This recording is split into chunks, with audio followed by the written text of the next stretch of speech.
Olá! Hoje a gente vai mergulhar num tema super importante: qual é, afinal, a ligação entre a memória de um povo e a força da sua democracia. Sabe, depois que uma nação passa por um trauma coletivo, um período de muita dor, sempre surge uma dúvida. É melhor simplesmente virar a página, sabe? Tentar esquecer para seguir em frente? Ou será que é preciso encarar de frente as feridas do passado justamente para garantir que elas nunca mais se abram? Essa é a grande questão que a gente vai investigar hoje. E para guiar essa nossa conversa, a gente vai se basear em uma obra bem importante: Repressão e Memória Política no Contexto Ibero-Brasileiro. Olha, esse livro é o resultado de um trabalho conjunto muito bacana entre a Universidade de Coimbra, lá de Portugal, e o Ministério da Justiça aqui do Brasil. A ideia era justamente essa: juntar gente para pensar junto e compartilhar experiências sobre esse assunto tão delicado. Então, o nosso caminho vai ser o seguinte: primeiro, a gente já falou da fonte. Depois, vamos ver por que o esquecimento pode ser tão perigoso. Aí, a gente entra nas ferramentas que existem para lutar contra isso. Vamos falar sobre o poder de um pedido de desculpas e, por fim, fechar com a ideia de que memória, no fundo, é um ato de reconhecimento. A intenção dos autores do livro é muito clara: é olhar para o passado não por ficar preso nele, mas para construir um futuro melhor. Sabe, é sobre trocar experiências entre países como o Brasil e Portugal para ver o que deu certo, o que deu errado e, assim, fortalecer as nossas democracias. O objetivo final é um só: garantir que as violações de direitos humanos que aconteceram não aconteçam nunca mais. E é aqui que a gente chega no X da questão.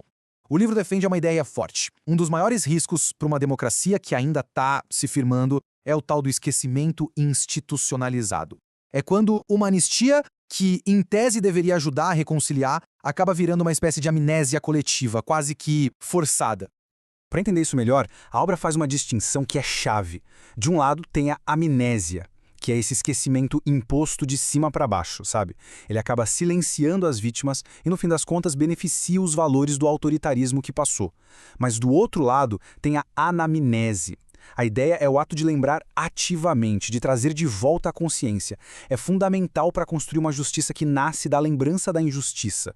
E olha, essa citação que está na obra, da juíza Kenarik Felipe, mostra bem o peso disso tudo. O raciocínio é direto e, francamente, assustador.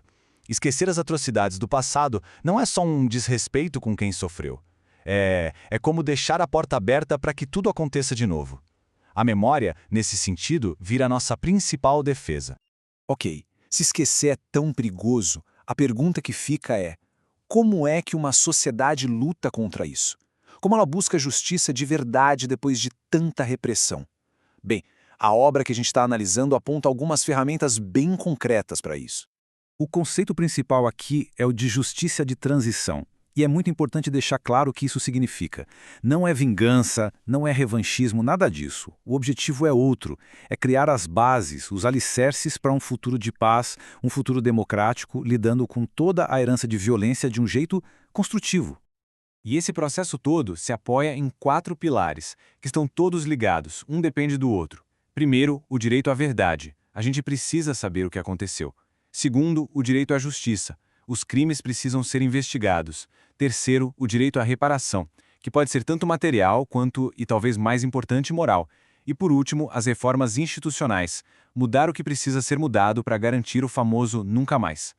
Falando especificamente do Brasil, a obra dá um destaque bem grande para uma iniciativa que foi de fato muito particular: as chamadas Caravanas da Anistia. Pensa só, é um projeto que tira o processo de reparação de dentro dos gabinetes frios de Brasília e leva para o meio do povo, torna a coisa toda pública. E o jeito que elas funcionavam é bem interessante. Essas caravanas rodavam o Brasil inteiro fazendo sessões abertas ao público para julgar casos de anistia política. E nesses encontros acontecia uma coisa que é rara, mas muito, muito poderosa. O Estado, representado ali, tinha a chance de pedir desculpas, formalmente, publicamente, olhando no olho das vítimas, na frente da comunidade delas. Então vamos focar um pouco mais nesse ponto que talvez seja o mais forte de todos: o ato de pedir desculpas.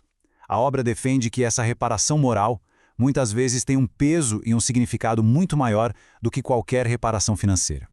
O livro descreve um desses momentos que de fato foi histórico. Aconteceu lá em São Domingos do Araguaia. Durante uma dessas caravanas, o Estado brasileiro fez algo inédito: pediu desculpas publicamente aos camponeses da região. pessoas que foram perseguidas, torturadas, que tiveram suas vidas viradas de cabeça para baixo durante a repressão à guerrilha do Araguaia. E o mais incrível é o efeito que um gesto como esse tem. Dá uma olhada nessa fala do agricultor Alípio Pereira da Cruz. É de uma simplicidade e de uma profundidade enormes. O que ele diz revela uma inversão total da lógica da opressão. O normal, o comum, como ele diz, era a vítima ter que pedir perdão para o Estado. Mas naquele dia, foi o Estado que se curvou e pediu perdão à vítima. É um ato de restauração de dignidade. Então a gente começa a juntar as peças, né? A busca pela verdade, a justiça, a reparação, o pedido de desculpas. Tudo isso, no fim das contas, leva a um conceito central, que é a base de tudo para a cidadania: o reconhecimento. E o que é esse tal de reconhecimento? O livro define de um jeito bem direto. É o exato oposto da desumanização que os regimes autoritários promovem. É o Estado olhando para a pessoa e dizendo: a sua vida importa. A sua luta foi sim legítima. As suas ideias têm valor. E você é, e sempre foi, um cidadão completo, com todos os direitos desta nação. Porque o autoritarismo funciona exatamente na base contrária. Ele nega o reconhecimento de todas as formas. A tortura, por exemplo, ela destrói a confiança básica entre as pessoas. A violação de direitos te impede de participar da vida em sociedade. E os rótulos, como terrorista ou traidor, servem para desvalorizar tudo aquilo em que a pessoa acredita. Ou seja, é uma exclusão total, física, legal e moral. É por isso, então, que todo esse processo de resgate da memória é tão vital. Não é um exercício de nostalgia, de ficar só olhando no passado. Não, é uma ferramenta política ativa que funciona no presente. É o que reconstrói a confiança e o que afirma com todas as letras que resistir a um poder tirânico não é crime. Pelo contrário, é um capítulo fundamental e valioso na história de um povo. E tudo isso nos traz a uma reflexão final, uma pergunta que não tem resposta fácil. Porque a memória não é como um monumento de pedra que a gente constrói e deixa lá, parado. Ela é mais como uma chama que precisa ser alimentada, cuidada, para não se apagar. É um compromisso que passa de geração em geração. E a grande questão que fica no ar é justamente essa: como é que uma sociedade faz para garantir que essa chama nunca se apague?